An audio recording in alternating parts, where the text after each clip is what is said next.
Doctor ortho, अब दर्द भी घुटने टेकेगा। नमस्कार दोस्तों, चैनल 4 न्यूज इंडिया पर आपका बहुत बहुत स्वागत है। मैं हूं प्रदीप डबल। राहुल गांधी, नरेंद्र मोदी प्रधानमंत्री, हरियाणा के चुनाव में सबने ताकत झोंक दी है। सबके चेहरे दिखाई दे रहे हैं, सब लोगों से वोटों की अपील कर रहे हैं और बड़े बड़े पोस्टर, होर्डिंग सब कुछ लगाए जा रहे हैं। नेताओं की तस्वीरें चमकाई जा रही है और उनसे लोगों को प्रभावित करने की कोशिश की जा रही है। लेकिन एक शख्स ऐसे भी है जो किसी पोस्टर में दिखाई नहीं दे रहे। उनका पता ही नहीं चल रहा है कि वो कब आए और कब जनसभा करके चले गए, कब किसी कार्यक्रम में हिस्सा लिया। वो केवल लोगों से संवाद कर रहे हैं। बीजेपी अब उनको अपने पोस्टरों में भी जगह नहीं दे रही है। और उन शख्स का नाम बताने से पहले मैं ये बता देता हूं कि उन्हें इसी साल 12 मार्च को मुख्यमंत्री पद से हटाया गया था, नायब सैनी को बनाया गया था। अब तो आप समझ गए मैं मनोहर लाल खट्टर की बात कर रहा हूं। खट्टर साहब से बीजेपी इतना परहेज क्यों कर रही है, यह समझने से पहले जरा ये पोस्टर देखिए।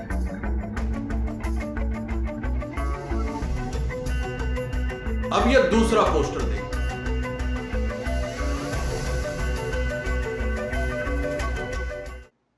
जी हां, ये दोनों पोस्टर भारतीय जनता पार्टी के हैं। एक तीसरा पोस्टर और दिखाते हैं, वो भी देखिए।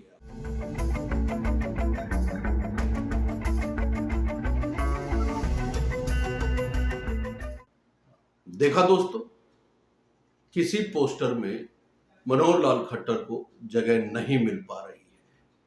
उस शख्स को जिसने 2014 से लेके और 12 मार्च 2024 तक हरियाणा में भारतीय जनता पार्टी की सरकार चलाई और अब केंद्र में कैबिनेट मंत्री हैं, लेकिन भारतीय जनता पार्टी उनसे परहेज कर रही है। बीजेपी उनको चुनाव प्रचार में तो लेके आ रही है, लेकिन पोस्टरों में जगह नहीं दे पा रही है। एंटी इनकम्बेंसी भी एक फैक्टर हो सकता है, लेकिन सबसे बड़ा सवाल यही है कि एंटी इनकम्बेंसी और बीजेपी मानती है कि इतनी ज्यादा है और वो भी सिर्फ एक आदमी के को लेकर है। यह बड़ा सवाल है। मनोहर लाल खट्टर को किसी भी सूरत में भारतीय जनता पार्टी एक बड़े मंच पर नहीं लेके आना चाहती, पोस्टरों में नहीं दिखाना चाहती। वो मीटिंगें करते हैं, वो लोगों से मिलते हैं, कुछ रैलियां करते हैं। हो सकता है अंदर खाते उनकी काफी भारतीय जनता पार्टी में चल रही हो, पैठ हो, लेकिन लोगों के बीच उनको लाने से फिलहाल बीजेपी परहेज कर रही है। बीजेपी को लगता है कि कहीं ना कहीं अगर खट्टर खुले तौर पर लोगों के बीच जाएंगे तो नुकसान ना हो जाए। इसकी वजह भी है। बीजेपी पहचान चुकी थी कि लोगों की नाराजगी मनोहर लाल खट्टर के काम से है। लोगों की नाराजगी 9.5 साल में जितनी बेकायदगियां इस सरकार के दौरान हुई है, पोर्टल को लेकर हुई हो, फैमिली आईडी को लेकर हुई हो, किसानों के मामले को लेकर हुई हो, खिलाड़ियों के मामले को लेकर हुई है, वो सब एंटी इनकम्बेंसी को दूर करने के लिए नायब सैनी को लाया गया।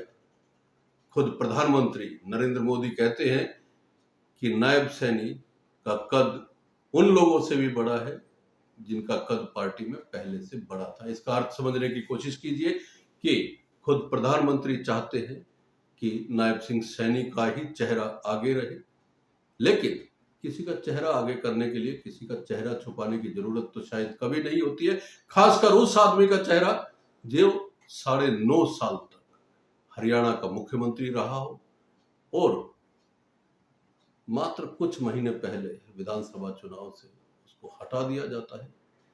सबसे महत्वपूर्ण बात यह है कि मनोहर लाल खट्टर को पोस्टरों में, बैनर्स में खुद नरेंद्र मोदी की रैलियों में जगह नहीं मिल पा रही है।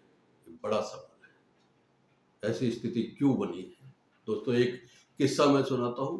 एक पत्रकार का मेरे पास फोन आया, वो मजाक के मूड में थे उस समय। उन्होंने मेरे को कहा कि प्रदीप जी, मुझे तो अब ऐसा लगता है कि अगर किसी सीट पे कांग्रेस का कोई कैंडिडेट अगर पीछे चल रहा है तो वो कुछ सेटिंग करे, वो मनोहर लाल जी से बातचीत करे और उनको अपने हलके में बीजेपी के प्रचार के लिए बुलाए, तो हो सकता है कि फिर उससे कांग्रेस को कुछ लाभ मिल जाए। दोस्तों, कुछ समय पहले तक भारतीय जनता पार्टी कांग्रेस के राहुल गांधी को लेके ये बयान देती थी। भारतीय जनता पार्टी कहती थी कि राहुल गांधी जो है अगर प्रचार के लिए आएंगे तो उनको लाभ होगा। अब यही चीज मनोहर लाल खट्टर के लिए हरियाणा में कही जानी शुरू हो चुकी है। क्या अर्थ है इसका और क्या वजह है इसकी? क्या मनोहर लाल खट्टर इतने इनरेलीवेंट हो गए हैं 9.5 साल में कि उनको बीजेपी किसी भी पोस्टर पे, किसी भी बैनर पे दिखाना ही नहीं चाहती है? प्रदेश अध्यक्ष के फोटो छपते हैं, वर्तमान मुख्यमंत्री या कार्यवाहक मुख्यमंत्री नायब सिंह सैनी के फोटो छपते हैं, लेकिन मनोहर लाल खट्टर गायब है। कई सारी वजह हो सकती है। कुछ लोग कहते हैं कि एरोगेंस बहुत बड़ी वजह है। वो फिर याद दिलवाते हैं। याद कीजिए 2019 का विधानसभा चुनाव से पहले जो अलग अलग हलकों में यात्राएं निकाली गई थी मनोहर लाल खट्टर के द्वारा, उसमें एक जो प्रकरण हुआ था जिसमें फरसा लेके उन्होंने किसी को धमकाने की कोशिश की थी और उसमें ऑडियो इस तरह का आया था कि गर्दन काट दूंगा तेरी। ये ऑडियो बड़ा वायरल हुआ था। उसके बाद एक समाज विशेष में मनोहर लाल को लेके गुस्सा था। उसके बाद याद कीजिए एक ऐसा प्रकरण हुआ था जब लोगों से जनसंवाद कर रहे थे मनोहर लाल खट्टर और किसी महिला ने यह कहा था कि उनके इलाके में अगर उद्योग लग जाए तो फिर बच्चों को रोजगार मिल सकता है। इसको लेके मनोहर लाल खट्टर ने यह कहा था कि अगली बार जब चंद्रयान 4 जाएगा तो उसमें आपको बिठा के भेजा जाएगा।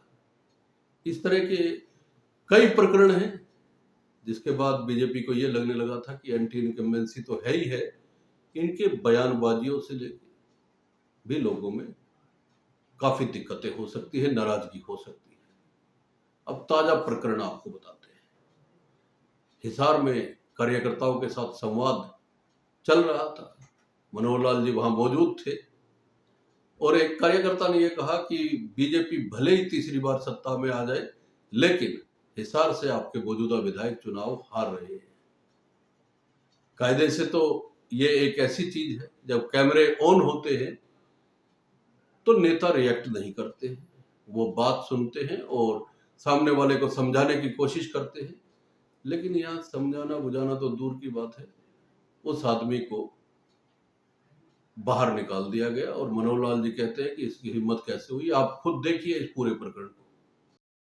भारतीय जनता पार्टी की सरकार बनाने में हिसार विधानसभा के विधायक का ये अपना एक विशेष रोल पहले भी रहता रहा है, इस बार भी रहेगा। ये भी साफ है ना? ये है कि नहीं है साफ? आपकी बार सरकार भाजपा की बनेगी पर हिसार से भाजपा का विधायक हारेगा। नहीं, मैं आपको जानता हूं। पकड़ लो इसको, अरे इसको पकड़ लो, ले जाओ, पकड़ के ले जाओ, पकड़ के बाहर। हिम्मत कैसे होगी इसकी?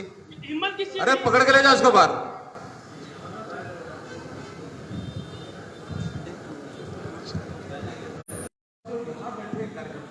हमारे प्रबुद्ध नागरिक हैं, ये कोई जनसभा नहीं है। नुक्कड़ सभा जनसभा होती है, उसमें हर प्रकार के लोग आते हैं, चाहे किसी को पसंद हो चाहे ना हो। देखा दोस्तों किस तरह से बाहर निकाला गया।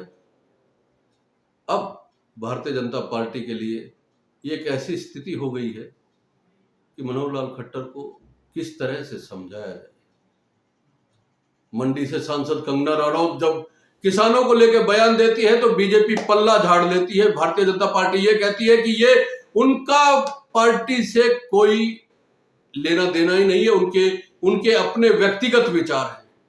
लेकिन 2 दिन पहले ही मनोहर लाल जब ये कहते हैं कि शंभू बॉर्डर पर जो किसान बैठे हैं वो नकली किसान है। उसका क्या किया जाएगा? बीजेपी क्या करेगी? ये समझने में भारतीय जनता पार्टी को थोड़ी देर लगी है, लेकिन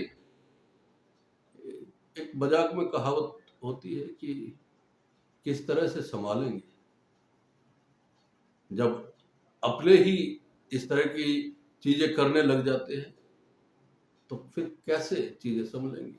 बीजेपी तो बड़े संभल के चलने की कोशिश कर रही है, लेकिन जैसा मैंने कहा कि वो पत्रकार साथी कह रहे थे कि अगर कोई किसी को अपनी जीत सुनिश्चित करनी है विपक्षी को, तो वो अपने इलाके में मनोहर लाल जी की एक सभा करवा ले, तो हो सकता है कि कुछ वोट विपक्ष के बढ़ जाए, क्योंकि उनके आने से बीजेपी के वोट तो कटते ही हैं। ये एक मीम है, एक इस तरह के चुटकुले चल रहे हैं, लेकिन दोस्तों, जिस व्यक्ति ने 9.5 साल हरियाणा में बीजेपी की सरकार चलाई है, उसको इस तरह से पोस्टरों से गायब कर देने को लेके आप क्या समझते हैं?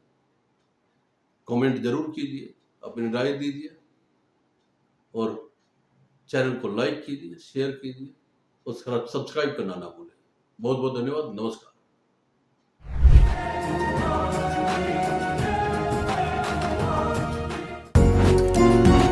डॉक्टर ऑर्थो, अब दर्द भी घुटने टेकेगा।